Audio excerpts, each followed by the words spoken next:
Chapter 2. So, Chapter 2 Program Structure. Chapter 2 Program Structure.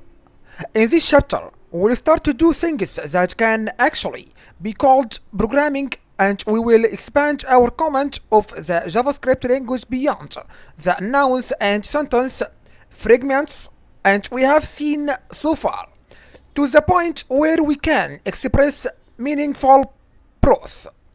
And what about expressions and statements? Expressions and statements. In chapter 1, we made values and applied operators to them to get new values, and creating values like this is the main substance of any JavaScript program, and but that substance has to be framed in a larger structure to be useful, and so that's what we will cover next. And a fragment of code that produces a value is called an expression, and every value, by the way, that is written literally, and such as 22 or basic analysis, and in an expression between parentheses is also an expression, and as is a binary operator applied to two expressions, or a unary operator applied to one.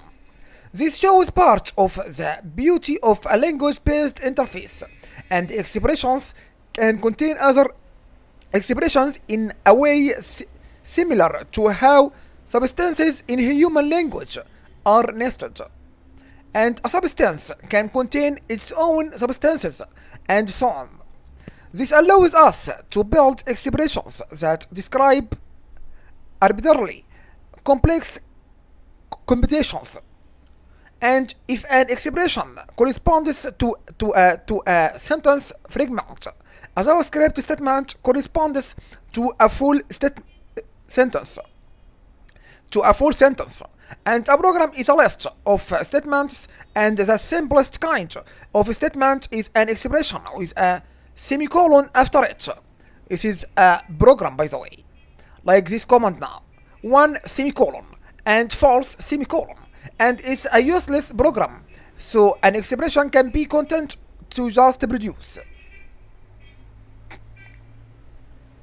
To just produce a value which can then be used by the enclosing code, and a statement stands on its own, and so it amounts to something only if it affects the world, and it could display something on the screen, and that counts as changing the world, or it could change the internal state of the machine in a way that will affect the statements that come after it.